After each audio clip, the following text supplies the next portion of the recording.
Hello mga kaibigan, magandang araw po sa inyong lahat at sa pagkakataong ito may tampok po akong video sa inyo kung saan is i-review po natin yung nangyaring debate doon sa Naga City, Cebu kung saan isang grupo kami na nakipagbakbakan sa mga protestante na taliwas ang kanilang paniniwala sa ating pananampalataya at walang ibang ginawa kundi ang tirahin tayo sa ating mga doktrina. At sa pagkakataong ito is nagkaroon ng banggaan noong ito ay naganap noong March 1, 2026 doon sa Boardwalk, Naga City, Cebu. Okay, so ating gawa ng debate review para sa mga Tagalog na hindi nakakaunawa ng Bisaya.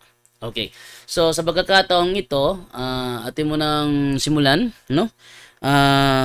Sa mga bago pa po sa aming channel, please po don't forget to hit the subscribe button at the notification bell para maging notified kayo sa bawat video na ilalabas ko sa channel na ito. Kaya wag na po nating patagalin.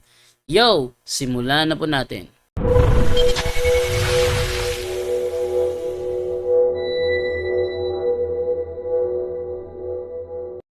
Ayan po, ang unang bahagi po na ating tatalakayin ngayon is yung banggaang nangyari sa pagitan ni Jason Mantos na isang former Seventh-day Adventist Theological Seminarian, no? Ito ay siya yung pumalit doon kay Noel Paisones na hindi po nakarating sa tamang o sa takdang oras, no. Siya yung nakalaban nitong si Glendel Torreña, isang member ng Church of God Sanctified. Duda ko kasamaan ito ni ni Ma'am Genevieve Papilieras, no. So pero sila Church of God Sanctified, no, Church of God Seventh Day Sanctified, sila yung magkakasama at ang topic nila is may kinalaman nito sa pagkain. Kasi ang Church of God Seventh Day Sanctified ay hindi rin kumakain ng karne ng baboy. At ang strategy na ginawa dito ni Brother Jason Mantos is inubos niya ang 10 minutes sa kakapasalamat. Nagalit yung side ng Seventh Day Adventist dito. Yun ay dahil sa hindi raw tinuruan ng debate itong si Brother Jason, pero hindi nila kasi alam na yun ay strategic na paraan para isang talata lang ang mailantad nitong si Jason Mantos. Isang talata lang, no? O kaya 2 hanggang 3. Maganda siguro hanggang 2 talata na lang. Kunya, pasalamatan po nako ang moderator.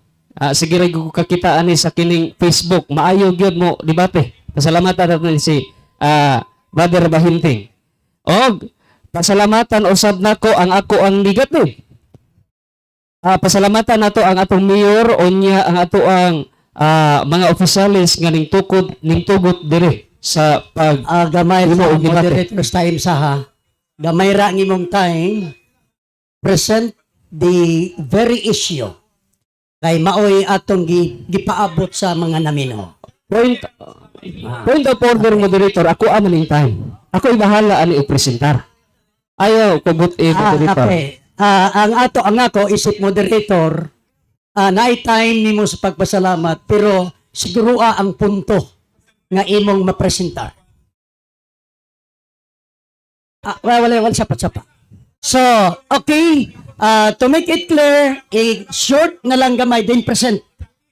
Sige. Kaya nagnaay negative side, for indireso na lang. Okay. So, pasalamatan ako ang akong kauban nga si Glendel Torreña nga ning adto ra gyud diri sa kining lugar aron magpapildi sa among topiko. Kaya ang among topiko di na magiging mapildi. Kung saan niya ang moderator's time, ayaw sa pagsultig negative sa pikas. Imuhang time sa mo i-presentar. Nag-negative na kag-side nga aron magpapildi, ayaw sa na siya i-appeal. I-presentar sa ay sa guli. Dito na sa bangga sa debate. Moderator, isa din sa kung pamaagi nga pagpresentar. As a moderator, that's not a proper way to present. So, naigamay pasalamat lang. Pasalamat lang din present. O gamay raman ni ako magpasalamat kay gamay raman akong oras. Ganon. Kaya, nung pagdating sa tanungan, is nahirapan na itong si Glendel Torreña sa kanya dahil sa mabibigat nitong mga reasonings. First time po yung debate ni Brother Jason Mantos, pero kahit first time po yun, nagpakitang gilas po siya doon sa sa Naga City, Cebu. Actually, nung una niyang banat is maging ako, hindi ko alam yung kanilang strategy pinagandaan ni Brother Stalwart. Maging ako, nagulantang ako, bakit inuubos niya ang haba ng oras na inilaan niya para sa pasasalamat. Maging ang moderator din si Bahinting, hindi na nauunawaan yung stand niya, kaya pinatigil siya. Pero ang sabi niya, tuloy, hayaan nyo lang ako, alam kong ginagawa ko. Yun pala, ang inihanda pala niyang strategy is 5 minutes lang siya babanat. At yung 10 minutes, uubusin niya, papatayin niya ang oras para isang talata lang ang kanyang may lantad. Kaya, eto, panoorin po natin. Tagay kong panahon moderator kay tagaan lagi nako mo og gining maayo nga referensya. Ulat lang moderator. Salamat kayo. Napasalamatan ako akong kauban dili man to personal attack. Kay tinuod man nga sa debate na ay mapildi og na ay madaog. So kinsa may madaog karon? So alang-alang ako nga naamang ko'y mabasag yon. Maliban na lang kung kini akong kaatbang dili gyud kabasa. Salamat usab sa kining mga protestante nga naa diri karon nagtan-aw gyud sa atong debate. Salamat kayo. Makita ninyo og matimbang-timbang kung kinsa gayud nagtug-an sa tinuod ug naay lig-od nga referensya og baruganan. Onya pila na may time kuan 8 minutes. Point of order sa ako, Mr. Moderator. Kami na-appeal ko sa company ha. Pwede na to pahilomon ang ato ang mga audience nga nagtanaw lang. Pasag din ninyo ang mga debater nga mo construct sa iyahang affirmative speech. Kamot, relax lang mo. Kaya nagtanaw raman mo. Oh, kami bitaw karon sa inyo ha. Di ba may magsaba-saba. Isa pa, kamo, dili mo appeal sa Church of God. Sa Seventh Adventist mo. Relax lang mo diya mga brothers ha. Moderator, please. Please order, moderator. Okay. Sa atong iklaro pag-ayo, parang matunhay siya. Ako na lang hangyoon ang mag-present. Enough na sa pagpasalamat kay aron katagaag kahigayunan ang ila pong gibati sab. Nana. So naan naman ko naay something judging sa imong pasalamat. So medyo dili mayo. Kuha na lang adto na isod sa imong debat. Bahala na, pwede na dito sa imong presentation. Okay, sige lang. Ay lang sa alam. Okay. Sige, okay na. Padayon, continue. Kay gamay na lang kag oras. Okay. So ato na lang tugutan nga mo presentar kita. Karon ang atong tema, pamatundaan ko nga ang hugaw nga baboy espesipiko. Kami nga mga Katoliko nagtuo man gyud mi nga ang baboy hugaw gyud na sa karaang testamento o gibawal ngadto sa mga Hudiyo. Ay kung ina nga apil mo sa mga Hudiyo. So, pinapaliwanag dito ni Brother Jason Mantos na itong kautusan patungkol sa pagkain ng karne ng baboy, ito'y inuutos lamang sa mga Hudiyo, sa mga Israelita, no? Sa kanila lamang ito inutos. Kaya sinabi sa kalaban niya, huwag niyo sabihin sa akin na magpapaka-Hudiyo kayo. Akong basahon sumala sa Biblia kay sumala man ta sa Biblia. Sa bagong tugon ako basahon. Ingon diri, but his son grew hungry. While his lunch was being prepared, Peter had a vision of his own. Gipakitaan si Pedro og pananawon. Ang pangutana, unsa may gipakita ka Pedro ka pananawon? Sumala diri ako basahon, this container tamed with purported animals, creatures that crawl, and birds, pigs, bats, lizards, snakes, frogs, toads, and vulture. Naay nahisgot diri nga pigs. Unsa may pagsabot sa pigs? Maliban na lang kung kining akong kaatbang karon dili makasabot og word nga pigs. No, kay basin ang ihang hunahuna kining litra or word nga pigs, basin baka ni sa ilaha. Apan masabot man nato nga kining pigs, baboy kini. Akong basahon.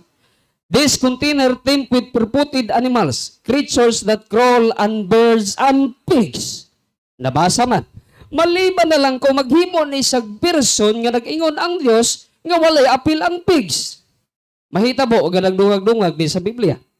Ingon re, get up Peter, kill it. Unsa ingon sa Dios? Get up Peter, kill it. Kung kining akong kaatbang unta nag-ingon kang Pedro nga tindog Pedro umihaw og kumaon ka, di gyud mo tindog si Peter ana. Pero kay ang dos man ang ingon, alang-alang kontraho ni Pedro. Yan. Maliwanag po sa naturang video na nabasa po ni Brother Jason Mantos sa Biblia na ang baboy is, ang karne ng baboy pwede nang kainin. Kasi ang sabi, get up Peter, kill and eat. Kung sa Tagalog pa yon, tumayo ka Pedro, mag-ihaw ka, at kumain ka. Yon ay isang uri ng pag-uutos. Tumayo ka Pedro, mag-ihaw ka, at kumain ka. Ayun. Yang Bibliang yan ay nakapagulantang sa kalaban. Kaya ating panoorin kung paano siya tinanong ng kanyang kalaban. Matod nimo literal. Unsay rason ngano si Pedro naglibog? So, yan po. Ang kanyang unang katanungan is bakit daw nalito si Pedro? Kung yan ay literal, bakit nalito si Pedro? Pakinggan muna natin kung paano yan sinagot ni Brother Jason Mantos. Naglibog si Pedro kay sa Hudiyo nga pagtan-aw hugaw. Gipakita sa Dios kaniya limpyo muna nga gipasabot sa Dios. Literal man yun. Yan, so ipinaliwanag ni Brother Jason kung bakit nalito si Apostol Pedro. Kasi siya ay isang Hudiyo. Naglibog si Pedro kay sa Hudiyo nga pagtan-aw hugaw. At hindi man lang sumagi sa isip niya na darating ang panahon na sasabihin ng Diyos na malinis na yung mga pagkain kinikilala nilang karumal-dumal. Natural, malilito siya. Oh. Kaya ipinakita ng Diyos sa kanya na literal niyang nililinis ang mga pagkain na pwedeng kainin ng tao. Gaya ni Apostol Pedro. Kay literal man si Pedro mikaon ba ni ini wala? O yan. So, tinanong siya. Sabi mo, literal yan. At dahil literal yan sa unawa mo, ang katanungan ko, kumain ba si Apostol Pedro? So, pakinggan natin kung paano yan sinagot ni Jason Mantos. Nikaon. Asa mabasa diha sa Biblia nga mikaon? Kamesa. Nikaon. Ayaw sa pagsapaw. Tag-isa siya 1 minute to answer, to qualify. Yang Okay. tubag, nikaon, then qualify. Okay, gi-qualify na ko. Hindi kaon. Kaya ang pagkaon sa mga hintil, apil ang baboy, og si Pedro ning adto dito sa balay ni Cornelio, og nakigsalo, unsa gi-prepare. Hintil ang nag-prepare, apil ang baboy. So, ang paliwanag ni Brother Jason doon is kumain. Kasi, siya'y nagpunta sa lugar ng mga hintil doon kina Cornelio. Mga hintil ang nag-cater. Siyempre, may baboy doon. At siya ay nakisalo sa kanila, sa kanilang pagkain. Asa sa kapitulo bersikulo diha na record nga si Pedro mikaon? Ayan, bunga ng kanya pagkagulantang, naghanap siya ng talata ngayon. Saan mababasa dyan na letra por letra na si Apostol Pedro ay kumain? Buhat 11.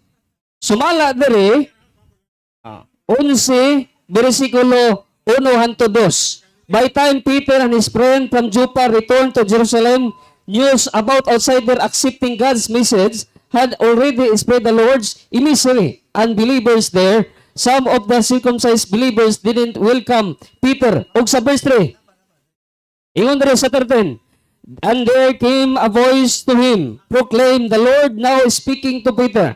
Rise, Peter, kill and eat. Literally says in the Greek text. No? Literally. Asa. Mabasa. Ayan, maliwanag doon na may binasa siya sa Gawa 11. Kung saan si Apostol Pedro ay nakisalo na sa mga hintil. Yun ang kanyang sagot. Nasa Gawa 11. Malibang sa versikulo 13, pagbalibad ni Pedro, ay mao ba na pasabot nimo nga mikaon kanang dili ko Ginoo kay wa pay mga butang bastos ug mahugaw nakasod sa Okay. akong ginhawaan. Ayan. So, ang katanungan naman niya dito naman ngayon is kung tama ang unawa ni Brother Jason na kumain si Apostol Pedro, bakit daw siya nagreklamo? Sabi daw niya, ayoko Panginoon. Kasi hindi ba ako kailanman nakakain ng karumal-dumal? So, paano kito sagutin ni Brother Jason? Nakumpiyasa siya nga naman kay Hudiyo pa man siya. Og sa 11 tanawa basaha. Why did you violate divine law? Kanang apilang baboy diha. Why did you violate divine law by sitting with outsider and sitting at the table with friend for a meal? Uning kaon? Unsa na ang digaon? O gibayulit ingon sa mga apostol, gibayulit nimo ang balaod, unsa man ang balaod katong apilang baboy. Og ning kaon si Pedro gikasab-an gali siya kanon ning kaon. Yan po ang sagot po ni Brother Jason Mantos na nasabi yun ni Pedro sapagkat siya isang Hudiyo at hindi pa siya kailanman nakaranas na makakain ng kinikilalang karumaldumal lalo na sa Judaismo. Kaya yun ang sinabi niya. Pero halata naman na inamin niya sa gawa 11 na siya ay nakipagsalo ng kain sa mga hentil. Kaya nga nagalit sa kanya yung mga yung mga kasamahan niya, bakit daw siya nakisalo sa kanila at sinabi niya yung anuman ang nangyari. Kaya tuloy natin. Brother Glendale Torinya for the negative side speech. Evangelist of Church of God Sanctified. Timers starts now. Okay, daghang salamat no Mr. Moderator. Din natapos ang iyamong mga pangutana og tubag. Din ang iyang tema, iyang pamatud-an nga ang baboy limpyo na diha sa bag-ong tugon. Ayan, so binanggit dito ng negative ang tema na kanyang pagdidibatihan at bate sa kanyang sinabi is patutunayan ni Jason Mantos na ang karne ng baboy nilinis na ng Diyos sa bagong tipan. At gaya ng nangyari, talagang nabasa. Talagang nabasa ni Brother Jason dun sa The Voice Bible. So, ibig sabihin, kung tema pagbabatayan, napatunayan na yung tema. Nabasa ngayon . So, atin mo na pakinggan kung paano yun gigibain nitong si Glendale Torinya, yung nabasa at ang patunay ni Brother Jason. Apan iya gayud kining gipangusog nga kining maong panan-awon literal gayud kini. Apan nalibog ko mga igala ngano nganlan man niya literal ni nga damgo ra man ni. No? Kani si Pedro bibalibad pa. Miingon nga dili ko Ginoo kay wala pay mga butang bastos ug mahugaw nakasod sa akong baba. Ug imong tiwason og basa ang bersikulo 28 nag-ingon dire. 28.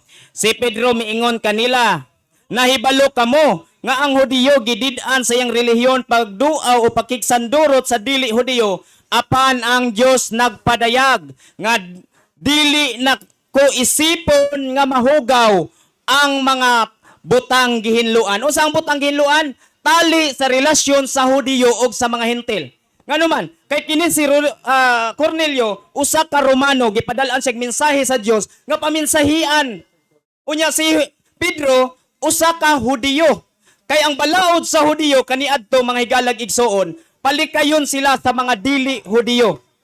Ayan, so ang isa dito ng kalaban na si Glendale Torinya is tumututol siya sa binabasa ni Jason Mantos dun sa The Voice Bible dahil ang kanyang reason is ito ay tumutukoy sa pagkipagrelasyon ng Hudiyo sa mga hintil. So, kung may nilinis man ang Panginoon sa Gawa 10, ito ay hindi yung pagkain kundi yung mga tao. So, yun ang paliwanag niya doon. So, ibig sabihin, kahit nabasa na ni Brother Jason yung ebidensya, yung kanyang batayan sa Biblia, tumututol pa rin itong negative dahil ang reason niya, hindi yan literal na paglilinis sa mga hayop dun sa vision. Kundi, yan ay tumutukoy sa paglilinis sa mga tao. Ayan, so yan ang stand ng negative sa pag-iba sa stand ng affirmative. Kaya pakinggan naman natin ngayon kung paano siya tatanungin ng affirmative side sa kanyang pagtutol sa tema. Narito. Sumala sa akong mabasa, akong basahon premise. Ingon diri nga this container temple with potted animals, creatures that crawl, birds and pigs, lizards, snakes, frogs and toads and vulture. Pagutana. Kining gimension diri nga pigs, baboy. Pag-abot ba sa 15 giingon ba gihapon nga mahugaw o hinlo? Pag-abot sa 15. O, ayan. So, dito, sinisingil na ngayon ni Brother Jason Mantos itong si Glendale. Dito sa The Voice Bible na ginamit ko, may binanggit dito na pigs. Pasahin po natin ano. Ito. Sabi dito is, ayan, a rift open in this container teemed with four-footed animals, creatures that crawl, and birds, pigs. So maliwanag na may pigs na kalagay dito. Ayan, pigs. Pigs. Bats, lizards, snakes, frogs, toads, and vultures. Ang tanong niya, sa verse 15 ba, tinawag ba ito ng Panginoon na malinis? O sinabi ba ng Panginoon na ito ay karumal-dumal pa rin? Pakinggan natin kung paano yan sinagot nitong si Glendale Torreña. Mabasa, si Pedro niingon, dili ko Ginoo, kay wapay butang bastos o kahugaw. Gitubag na ni Pedro, gitubag na ni Pedro. Objection. Na-say objection. What is your objection? Klaro ang akong pangutana, moderator, nga kining akong na-mention nga pigs, baboy, pag-abot ba sa 15 nga bersikulo, giingon ba gihapon nga hugaw o giingon nga hinlo? Mo na. So, mo na yung objection. Dito po, malinaw po dito na umiiwas si Glendale Torreña sa katanungan. Ipit siya dun eh. Ano ba nakalagay sa verse 15? Ito ba ay nilinis na o ito ba ay nanatiling karumal-dumal?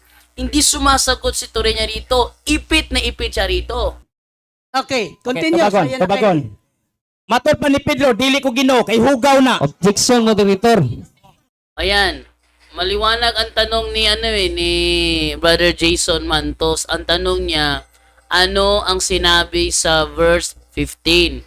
Sinabi ba ng Panginoon na ito'y nilinis na ng Diyos o ito'y karumal-dumal pa?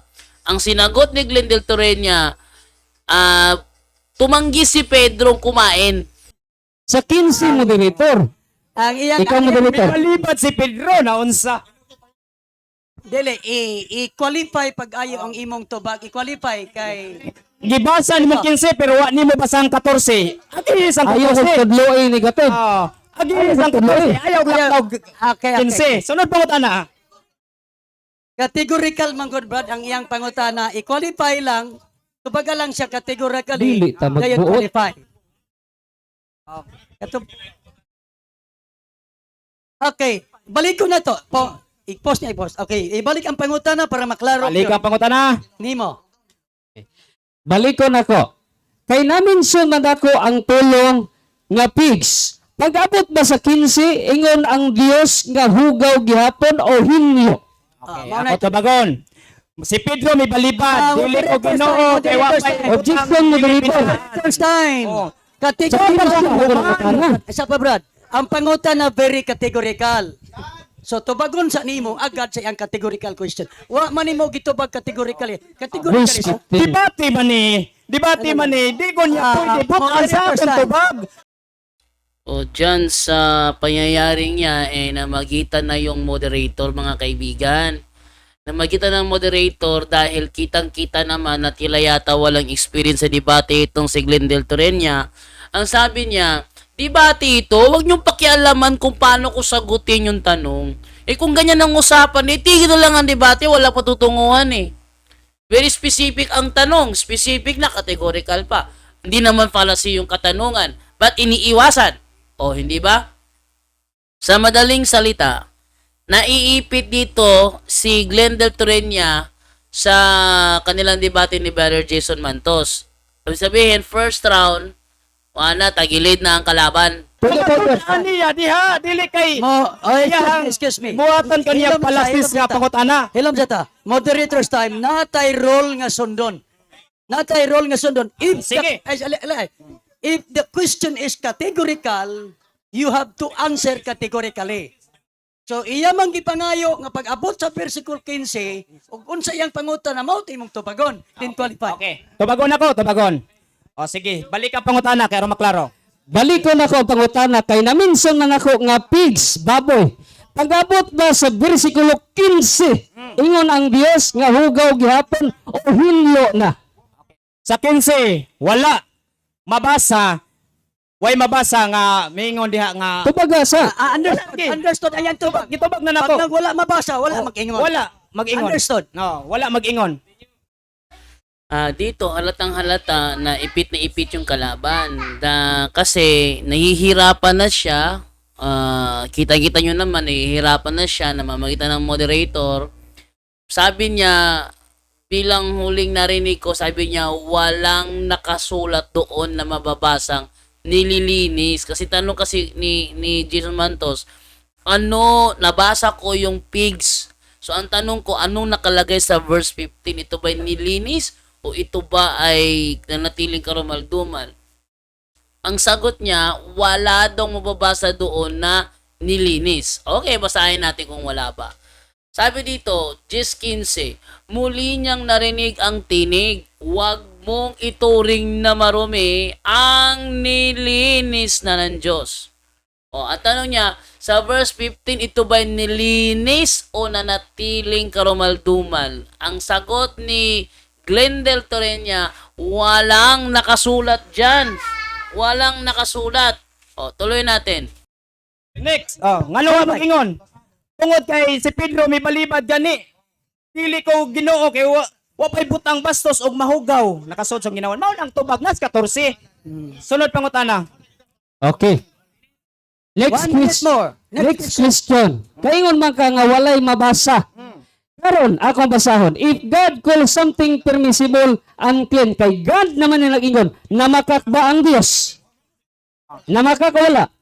Naas 14 ang tubag lagi. Namakak ba o wala? Ikatubag. Moderator's Objection, time. moderator.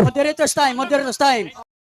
Yun, dito, kitang-kita na talaga yung pagkakaipit ni Glendale Torreña. Sabi niya kasi walang mababasa, kaya binasa uli ni Brother Jason Mantos yung talata. Whatever God call permissible and clean, you shall not call it dirty. So, binasa na ni Jason Mantos. Ang tanong naman niya ngayon, dahil Diyos ang nagsalita, tama ba ang sinabi niya o mali? Ang sagot nitong si Glendale Torreña, nandoon sa verse 14 ng sagot. Verse 14 ng sagot. Yung ba ang tanong? Yata di pala marunong to eh. Ang imong pangutana i-cite ang verse kani gamit ka God. I-cite ang verse dayon question. Okay. Balik ang pangutana with citing the verse. Okay, balik ko na ko para makadungog yan. Karon, ingon man ka nga walay mabasa. Unsa nga text? Versikulo 15, if God calls something permissible unclean, you must not call it forbidden and dirty. Pangutana. Kaingon man ang ingon ang bersikulo, God calls clean. Namakak ba ang Diyos? Yes or no? Tubag, Wala mamakak ang Diyos. Ang pagsabot mo ibakak. Gano man. Ayan po mga kaibigan, maliwanag po ang pagkakasabi niya na tinanong siya ni Jason Mantos dahil sinabi ng Panginoon na nililinis na niya. Huwag tawaging karumaldumal ang mga bagay na nililinis na niya. Ang tanong ni Brother Jason Mantos, totoo ba ang sinabi ng Panginoon doon o mali? Tama ba o mali? Ang sagot naman ni Glendale Torreña, tama. Doon pa lang, panalo na ang tema. Talo si Glendale Torreña. Kasi, maliwanag ang tema, patutunayan na ang karne ng baboy pwede nang ipakain. So, dahil nilinis na ng Panginoon, sumang-ayon siya, nilinis na ng Panginoon. Kaya ang follow-up question ngayon is, ang follow-up question is, doon sa gawa 10:12 hanggang 15, ang mga pagkain bang karumal-dumal ay ipinapakain na ba ng Diyos o hindi pa? Si last question, last answer. We have 49 seconds. Okay, last question. Sumala sa tong tema, pamatud-an ko nga si Pedro, ang baboy sa bagong tugon ihinlo na og ipakaon. Sumala sa bersikulo sa buhat 10, bersikulo 12 hangtod 13. Gidid-an ba si Pedro sa pagpaihaw? Yes o pagkaon? Yes or no? Ano ang sagot dito ni Glendel Torreña? Gisugo siya pa ihaw. Yes or no? Pero si Pedro, Moderators Hindi palibad. tayo. Moderators tayo. Po, sige. Ang question categorical, need answer, categorical answer. Gisugo lagi. Gito bang na ako gisugo Wala lagi. categorical answer. Sige, Balik ko ng pangutana, ara maklaro. I-post ang question siya. gisugo siya pero dili mo ipasabot kay simbolikal. ba? Next question. Balik ko na ako, moderator. Moderators time sa gamay. Ara maklaro ni. Nagsabot na sa role, basta categorical question, unya related sa tema, tubagon sa nimo, ikaw nang bahala pag-qualify. Repeat your question. Balik ang pangutana. Okay. Balik og last nga question. Sumala diri sa atong tema nga ang baboy hinlo nga og ipakaon sa New Testament sumala sa buhat 10 12 hangtod 13. Gidid-an ba sa Dios sa pagpaihaw og pagpakaon? Yes or no? Okay, yes or no? Yes. Pero dili ka na mo ipasabot nga paihawon og mananap. Tungod kay simbolikal ka na. Ngani gibalik pa nga na ngadto sa langit, wa gani nagibutang siyota. Okay, tinanong siya doon, ayon sa gawa 10:12 hanggang 13, pinapayagan ba si Pedro na mag-ihaw at kumain o hindi? Ang sabi niya, yes, pinapayagan! Okay, so yun po ang ating conclusion sa nangyaring debate. Natalo si Glendel Torreña kasi sumasang-ayon siya sa tema ng affirmative stand. Okay, so abangan nyo po ang next po nating episode kung saan natin napanggawan naman ng review. Ito namang nangyari sa debate ni Brother Kaloy laban kay Ralph Lo Chavez. Ito po si John Don Labon. Sabi po sa inyo, maraming salamat po and mamayang gabi, present na po ako sa punto por punto. Paalam!